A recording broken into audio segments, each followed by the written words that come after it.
I am not even sure I want to marry him. But this ring, absolutely," she announced loud enough for 90 guests to hear. I quietly retrieved the diamond and canceled every vendor until the venue told me someone else had already asked for the footage. Me, Ronan 33M, and Selena 29F have been together for a little over 4 years. She is gorgeous, outgoing, life of every party, basically everything I am not. I am more of the quiet, dependable type. Everything was going great until about a year ago when Celine started dropping heavy hints about getting engaged. And when I say hints, I mean full-on PowerPoint presentations. She would send me Instagram posts of rings, specific links to jewelry sites, even dragged me past Tiffany's, just to browse like 7 times in 1 month. She was very clear about what she wanted: an emerald-cut diamond, 2-3 carats, platinum setting. Nothing less would do. I am not rich, but I have a decent job in it. That ring was going to cost me nearly $16K. I started saving, cutting back on everything. Took me almost 11 months, but I finally had enough. Meanwhile, Celine had already started planning the wedding. She had a venue on hold, caterers lined up, even went dress shopping with her mom and sister. When I asked if this was putting the cart before the horse, she had just laugh and say, "You are so cute when you are clueless." I should have seen the red flags. My mom certainly did. Every time Celine came for Sunday dinner, my mom would get this look, not disapproving, more concerned. My brother Caden was blunt. "She is using you," he told me once. I brushed it off, so I proposed. Rented out this beautiful rooftop restaurant, invited all our friends and family, her request, and got down on one knee with the exact ring she wanted. She cried, said yes. Everyone cheered. The party was in full swing, champagne flowing. Celine had at least 5 glasses and was showing off her ring to everyone. I was talking to my dad when I overheard her loud voice cutting through the music. I only said yes because this ring is too beautiful. The entire rooftop got quiet. Like in movies, when all the background noise just drops out. She was laughing with her bridesmaids, holding her hand out. Actually, I have never been sure I wanted to marry him. But just buy me the right ring and I will say yes. 90-some people, all staring at her. Then at me. I felt like I was underwater. My dad gripped my shoulder, but I couldn't look at him. I walked over to her group. She smiled when she saw me, still showing off the ring. "Thank you for being honest," I said quietly. Her smile faltered. "What?" I held out my hand. She stared at it, confused. "The ring," I said. "It was a gift with conditions." "Don't be ridiculous," she laughed, but it sounded hollow. "You are making a scene." I just stood there with my hand out until she reluctantly slid the ring off and placed it in my palm. I put it in my pocket, thanked everyone for coming, and walked out. The next morning, Celine showed up at my door, makeup smeared from crying. She begged me to forgive her, said she was drunk, didn't mean it, loved me more than anything. I just asked her one question: "What part of you ever actually wanted to marry me?" She opened her mouth, closed it, then demanded the ring back. "That was a conditional gift," I said. "You know that." She left screaming that I was ruining her life. Since then, her family has been blowing up my phone. Her mom called me a cruel manipulator. Her sister texted that I was never good enough for Celine anyway. The weirdest turn came yesterday when one of Celine's bridesmaids, Freya, reached out privately. She warned me that Celine was planning to spin this as me abandoning her for no reason. Apparently, this wasn't the first time Celine had made comments like that about the ring. "Keep everything," Freya wrote. Screenshots, texts, anything. She is already telling people you pressured her into the engagement, then humiliated her. I was still processing this when I got an email from the venue. They apologized about the cancellation and mentioned they had security footage from the rooftop that might be relevant if there were any disputes about what occurred. They didn't offer the footage directly, just noted it existed in their records. I don't know what to do now. Part of me is devastated, part relieved. 4 years of my life, nearly a year saving for that ring, and it turns out I was just a means to an end. I haven't posted anything on social media, but Celine is already playing victim online, and people are taking sides. Should I just set the record straight? How do I even begin to get people to believe my side? What I couldn't have known then was that this was just the beginning, the calm before a storm I never saw coming. Update 1. Thank you all for the overwhelming support. I didn't expect this post to blow up the way it did. After getting so much feedback, I decided I needed to at least defend myself. I made a simple post explaining my side without attacking Celine. I mentioned that the venue had security footage, though I didn't have access to it yet. Then I turned off my phone and went for a long drive. When I checked back 3 hours later, Celine had gone into full damage control. She had posted that I was manipulating the narrative and trying to humiliate her, but several people who were at the party had already commented confirming they heard what she said. The tide was starting to turn. What I wasn't expecting was for Freya to take a stand. She messaged me saying she couldn't stay silent anymore. After days of Celine and the other bridesmaids pressuring her to pick a side, she decided to forward me portions of their group chat where Celine had discussed her plans for after the wedding. There were messages about how she was going to upgrade certain aspects of our life once she had the Hale name, because when I am his wife, he will give me whatever I want. Nothing as damning as I had hoped, but enough to show her true priorities. Freya only shared screenshots of the messages directly related to me. She wasn't trying to betray everything, just expose the truth about how Celine viewed our relationship. She was taking a real risk, as Celine had significant social influence in their friend group. That is when things got messy. Celine called me screaming, saying I was ruining her life. Her family started making threat. Her mom Vivienne said they would sue me for defamation. Her sister Marla claimed I was turning everyone against Celine out of spite. The next day, Freya texted that Celine had kicked her out of the bridal party and was spreading rumors that Freya had always been secretly in love with me. For the record, Freya and I were never anything but casual acquaintances before all this. Meanwhile, I contacted the venue to formally request a copy of the security footage. The manager was sympathetic but explained they couldn't just hand it over. It would require proper legal channels. We can preserve it for now, he said. But we had need a formal request or subpoena to release it. Things seemed to calm down for a few days. Then I got a call from my apartment building's management. Someone had filed complaints against me, noise disturbances, and suspicious behavior. When I asked for details, the manager admitted the reports came from the same person, all within 48 hours. I didn't have to be a detective to figure out who was behind it, especially when security confirmed Celine had been to my building multiple times since the engagement ended, though they hadn't let her up to my floor. After that, 2 police officers showed up at my door. Someone had reported concerns about my mental health. The officers quickly realized there was nothing to the report, especially after I calmly explained the situation and showed them the social media posts. We get these vindictive calls sometimes after bad breakups. One officer told me, just document everything, which I have been doing every call, message, and attempted contact. My brother helped me set up a camera at my door after we found notes under it when I wasn't home. The final straw came yesterday. My mom called to tell me that Celine's mother had shown up at her book club to tell her side. She cornered my mom, insisting that I had emotionally abused Celine throughout our relationship. My mom finally lost her patience. The context, she told Vivienne, is that your daughter saw my son as an ATM with a pulse, and now she is mad the withdrawals have stopped. Today, I received a cease and desist letter from a lawyer representing the Darrow family claiming harassment and defamation. The irony isn't lost on me. I have contacted a lawyer of my own. He says I likely have grounds for a restraining order based on the apartment incidents and false police reports. But we had need to gather more formal evidence. I am working on that now. As for the ring, it is in a safe deposit box. My lawyer advised me to keep it secure until all legal matters are resolved.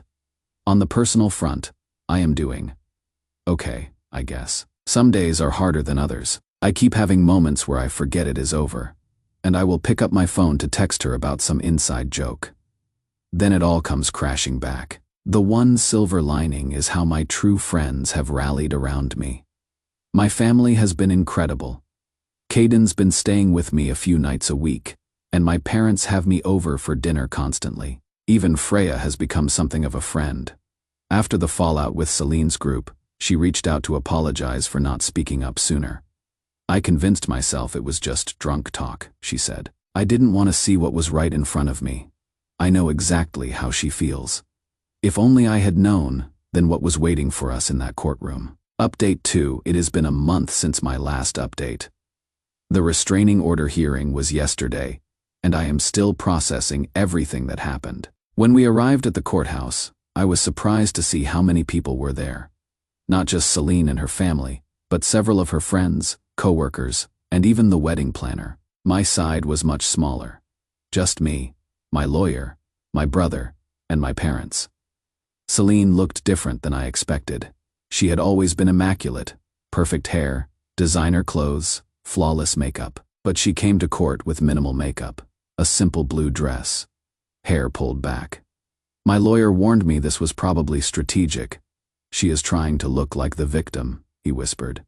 Don't react. When the proceedings started, Celine's lawyer painted me as controlling and vindictive.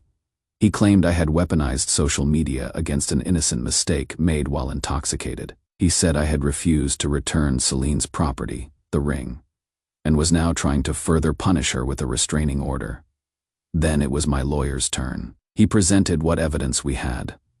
The witness statements from the engagement party, building security logs showing Celine's repeated visits, the apartment complaints, and the police reports. It wasn't as cut and dried as I had hoped without the actual security footage, which we had only managed to get preserved but not released yet. The judge, reviewing our evidence, seemed unconvinced at first.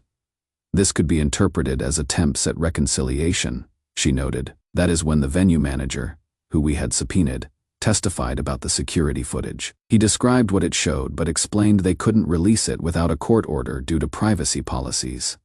The judge immediately requested the footage be provided to the court. While we waited for the footage to arrive, 3 people who had been at the engagement party testified to what they heard Celine say. Their accounts weren't identical. One remembered her saying she never really wanted to marry me. Another recalled her focusing more on the ring itself. This inconsistency actually helped our case, as it felt more authentic than if everyone had the exact same story. When the footage finally arrived, and was reviewed by the judge, her expression changed. The audio wasn't perfect, but it clearly captured Celine's comments about the ring being her primary motivation. Miss Darrow, the judge said, what I see is not a misunderstanding or a few misguided attempts at reconciliation. I see a pattern that concerns me. She adjusted her glasses. The video from your engagement party, while unfortunate, is not the only issue before this court today. The issue is your subsequent behavior. Then she turned to me. Mr. Hale, I find sufficient evidence to grant a restraining order. Miss Darrow is to maintain a distance of at least 500 feet from you, your residence, and your workplace for a period of 12 months. She also ordered 14 days supervised digital communications monitoring. When the judge announced her decision, Celine burst into tears. Her mother stood up and started shouting until court officers escorted her out.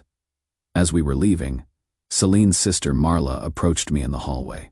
I tensed up expecting more drama, but she seemed conflicted. I still think you went too far with this, she said, but her usual anger was missing. But my sister, she needs help, not just people taking her side all the time. She hesitated, then added, our parents never told her no about anything. Maybe that is part of the problem. It wasn't an apology, but it was something the closest to acknowledgement I would get from her family. After the hearing, my parents invited everyone over for dinner, including Freya, who had provided a written statement for the hearing. It was the first time in weeks I felt like I could breathe. The next morning, I woke up to an email from the wedding planner. She didn't offer any refunds on the non-refundable deposits, but she did connect me with another couple looking for our date, suggesting we might work out a private arrangement. I agreed, and ended up recovering about $4,000 of the nearly $10,000 in deposits. Not everything, but better than nothing. Celine's family is still on the hook for their portion. My lawyer confirmed that legally the ring is mine to keep or sell. It is a conditional gift, contingent on marriage, he explained. Since she is the one who effectively ended the engagement, you are entitled to retain possession. I am thinking of selling it, not out of spite, but because I don't want this expensive reminder sitting in a safe deposit box forever. On the personal front, things are improving slowly. I have started therapy to process everything and understand why I ignored so many red flags. My therapist pointed out that I have a pattern of prioritizing others' happiness over my own well-being, something I am working on changing. I have also reconnected with friends I had drifted away from during my relationship with Celine. She had never liked my college buddies, calling them immature, so I would gradually stop hanging out with them. Now I realize she had been isolating me from my support system. The restraining order has given me peace of mind, but I am still planning to move when my lease is up. Too many memories in this place, and I don't feel comfortable knowing Celine knows exactly where I live. I am not angry anymore. Sad that 4 years of what I thought was love turned out to be a transaction. Tired of having to legally defend my right to be left alone. But I am also grateful. Grateful that I found out who Celine really was before we got married, before there were kids or joint property. Grateful for the friends and family who showed up when I needed them. And in a weird way, grateful for those moments of drunken honesty that saved me from a lifetime of being someone's ATM. I never could have predicted who would reach out to me next, or the truth they would finally reveal after all these months. Final update.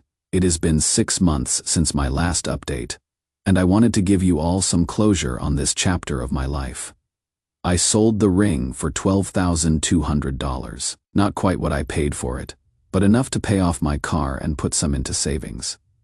I moved to a new apartment about 4 kilometers from my old place. The restraining order has been mostly effective, though there have been a couple of minor incidents. About 3 months ago, I noticed Astrid, another of Celine's bridesmaids, had started liking some of my social media posts.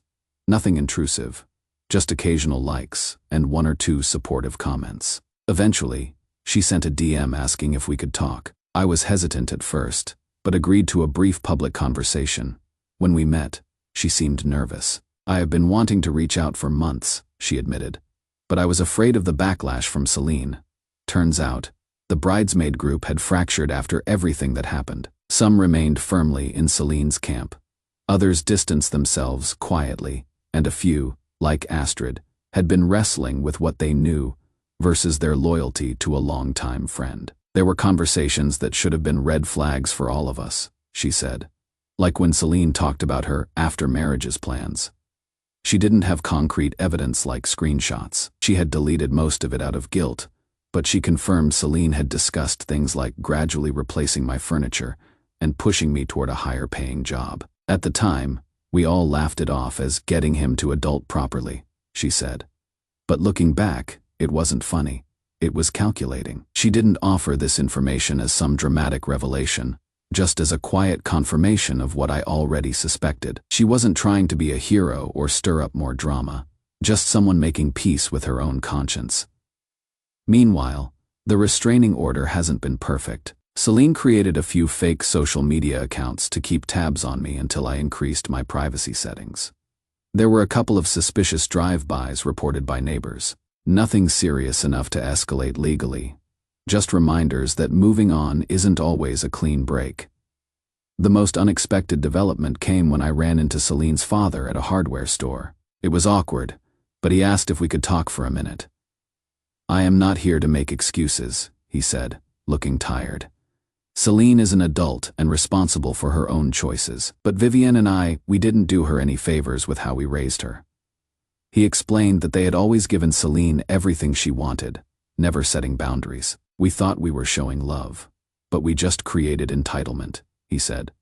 What struck me was how ordinary the conversation was. No dramatic revelations or tearful apologies. Just a father recognizing some hard truths about his daughter and his own parenting. As we were finishing our conversation, he hesitated, then said, I know you are out quite a bit of money because of all this. I would like to help with that. He offered to cover some of my legal cover, the ring or all expenses, but a gesture toward making things right. Not out of guilt or drama, but simple fairness. I accepted, and he sent a check for $5,000 the following week. It didn't erase the financial impact completely, but it helped. And more importantly, it felt like acknowledgement. As for my personal life, I have been focusing on rebuilding. Therapy has helped me recognize my own pattern, how I tend to minimize my needs, how I mistake gratitude for love. I am working on setting healthier boundaries and valuing myself more. I haven't dated seriously, though I have gone on a few casual dates. Nothing has clicked yet, but I am not in a rush. I am enjoying rediscovering who I am outside of a relationship. Picked up rock climbing, started playing guitar again, took a solo trip to the mountains. Freya and I are still friends, though we see each other less frequently now that things have calmed down. She is dating someone new and seems happy. I am glad. She deserves it after everything she risked to help me. Last week, my mom said something that really stuck with me. We were having our regular Sunday dinner, and I mentioned feeling guilty sometimes about how public everything became, wondering if I should have just walked away quietly. I don't regret the 4 years with Celine. They taught me more about myself and what I really want than any relationship before. Thank you all for your support through this crazy journey. Your advice and encouragement helped me find strength when I needed it most.